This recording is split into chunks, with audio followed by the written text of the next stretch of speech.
TDP కూటమి నేతలు YCP అధినేత జగన్ ను సైకో అని ఎందుకంటారో మరోసారి రుజువైందని అంటున్నారు.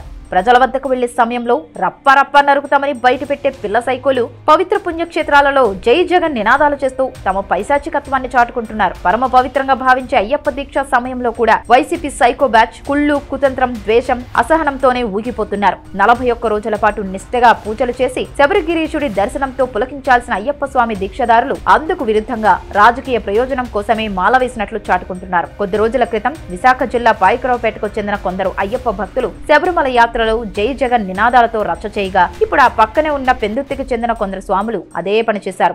ఇలా జై జగన్ నినాదాలు చేయడానికి పంబ వరకు ఎందుకు వెళ్లాలి స్వామి? జగన్ ఫోటో ఒకటి పెట్టుకుని మీ ఇంటి ముందు కూర్చొని రోజు భజన చేయొచ్చు కదా. కోట్లాది మంది భక్తుల విశ్వాసాన్ని దెబ్బతీసేలా వైసీపీ కార్యకర్తలు ఎందుకు నడుచుకుంటున్నారో ఎవరికీ అర్థం కావడం లేదు. బహుశా ఆ పార్టీ కొందరికి డబ్బులిచ్చి ఈ స్పాన్సర్డ్ కార్యక్రమం నడిపిస్తుందా అని అనుమానాలు వ్యక్తమవుతున్నాయి. రాజకీయాల్లో ఉన్నప్పుడు హైప్ కోసం పనిచేయడం సాధారణమే, కానీ దానికి ఒక వేదిక ఉంటుంది. ఆధ్యాత్మిక వాతావరణం పాడు చేసి ఇలాంటి పాడుబుద్ధులే బాగాలేదు. అసలు వైసీపీ సైకోలకు సద్బుద్ధి ఎప్పుడొస్తుందో